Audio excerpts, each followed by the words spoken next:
हाय viewers, game plan के साथ हुसैन आपके साथ मौजूद। और 20 नवंबर को आपने वर्ल्ड कप का फाइनल देखा है अहमदाबाद में, ऑस्ट्रेलिया वर्सेस इंडिया।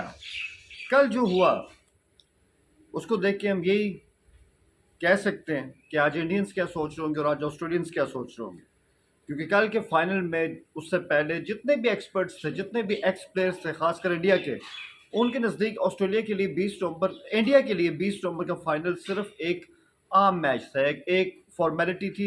उनको तो पार्टी करनी थी, क्योंकि उनको लग रहा था कि टीम इंडिया 9 मैच लगातार जीत चुकी है, फाइनल भी जीत के वर्ल्ड कप ले जाएगी, क्योंकि ग्रुप मैच में भी ऑस्ट्रेलिया को हराया। लेकिन वो ये भूल गए कि यही ऑस्ट्रेलियन टीम भी आखिरी 8 मैच जीतती हुई आ रही है। और जो लोग ऑस्ट्रेलियन किलिंग इंस्टिंक्ट को जानते हैं, वो जानते हैं कि जब वर्ल्ड कप जैसे इवेंट में ऑस्ट्रेलिया नीचे से ऊपर आता है, ग्रास रूट से टॉप पे जाता है, तो वो अनस्टॉपेबल होते हैं, जिसका रिजल्ट हमने 1999 के वर्ल्ड कप में देखा।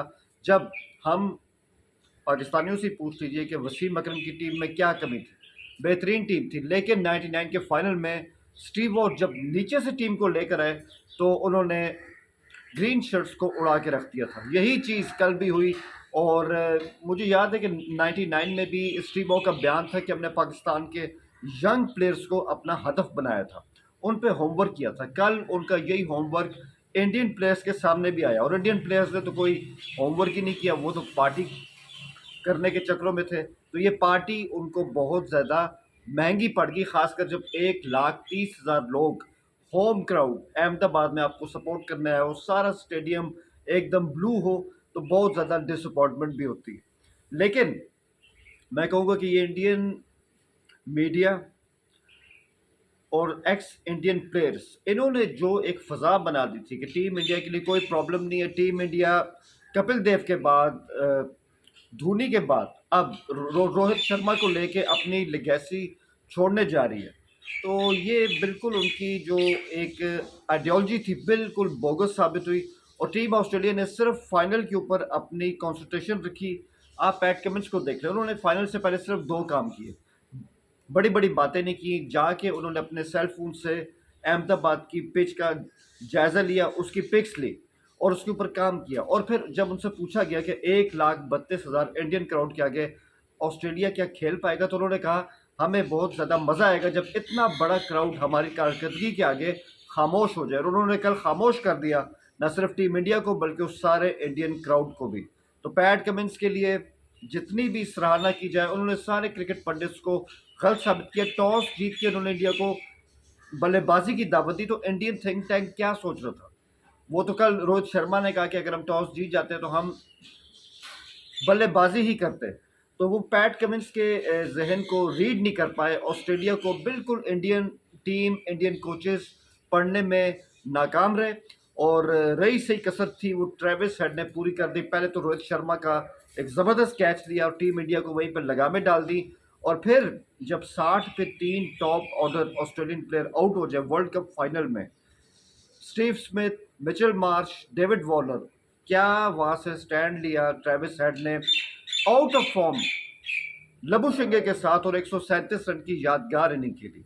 तो मैं समझता हूँ जितनी भी एप्रिसिएशन की जाए ट्रेविस हेड की, जितनी भी एप्रिसिएशन की जाए पैट कमिंस की कैप्टेंसी की, उतना कम है। छठी बार ऑस्ट्रेलिया वर्ल्ड चैंपियन बना और पैट कमिंस उसी जगह चले गए जहाँ एलन बॉर्डर, जहाँ पे स्टीव वॉग, जहाँ पे रिकी पोंटिंग, जहाँ पे माइकल क्लार्क थे। आज वहाँ पैट कमिंस सबसे ऊपर और ऑस्ट्रेलिया वर्ल्ड चैंपियन बन चुका है। कुछ बातें थोड़ी हिस्ट्री की भी कर लें। मैंने बहुत एक्सपर्ट को सुना, लेकिन मुझे ये स्टैट्स किसी ने नहीं बताया कि भाई जब भी वनडे का टूर्नामेंट इंडिया के अंदर होता है और उसमें ऑस्ट्रेलिया इंडिया का फाइनल होता है, तो टीम इंडिया होम सॉइल पे कभी ऑस्ट्रेलिया को हरा नहीं सकी। पहली मिसाल 98 में एक ट्रायंगुलर सीरीज हुई थी, स्टीव वॉग ऑस्ट्रेलिया के कैप्टन थे और फाइनल में ऑस्ट्रेलिया ने इंडिया को शिकस्त दी। 2003 नवंबर में इंडिया के अंदर ऑस्ट्रेलिया ने शिकस्त दी इंडिया को एक और ट्रायंगुलर सीरीज के फाइनल में। तो ये स्टैट हेल्प करते हैं और आपको बताते हैं कि टीम इंडिया भी जब उनके सामने ऑस्ट्रेलिया हो तो अपनी सॉइल पे उनका रिकॉर्ड ऑस्ट्रेलिया के खिलाफ अच्छा नहीं रहा, और कल ऑस्ट्रेलिया ने हैट्रिक कर दी इंडिया को इंडिया में शिकस्त देने की। तो एक ज़बरदस्त एक्साइटिंग वर्ल्ड कप, और यही होती है क्रिकेट, यही होती है गेम के। इस गेम का कुछ पता नहीं, ये बहुत जालिम गेम है। रेलेंटलेस गेम है, जहाँ टीम इंडिया को लग रहा था कि वो टॉप करते आए हैं, वो वर्ल्ड कप भी ले जाएंगे, लेकिन एक मैच ने उनको इस वर्ल्ड कप से बाहर कर दिया, उनको फाइनल हरवा दिया, और पिछले 10 मैचों का जो उनका एक प्रोसेस चल रहा था वो बिल्कुल ख़त्म हो गया। और आखिर में मैं यही कहूँगा कि टीम इंडिया को बहुत कुछ सोचने की ज़रूरत है, यंग टीम की तरफ जाना होगा, यंग टीम की तरफ। और कहीं ना कहीं हार्दिक पांड्या की कमी कल टीम इंडिया को बहुत ज़्यादा फील हो रही होगी, क्योंकि जो कल एक तरह का गुनाह कर दिया के एल राहुल ने और सूर्य कुमार यादव ने, मेरे ख्याल में इनकी जगह तो इंडियन वनडे स्क्वाड में या T20 स्क्वाड में बिल्कुल नहीं बनती। और अगर मुझसे पूछे जिस शख्स की वजह से इंडिया ये मैच हारा, वो के एल राहुल थे, जिन्होंने अपनी सुस्त बैटिंग से इंडिया को मरवा दिया। और यही प्रेशर था, और बॉडी लैंग्वेज पैट कमिंस की कमाल थी। उतनी ही डाउन बॉडी लैंग्वेज पहली इनिंग के बाद इंडिया की थी। तो हम यही कहेंगे कि हमारी ओर से एक बार फिर ऑस्ट्रेलिया को best wishes, and PAT Cummins the real champ captain, all the best.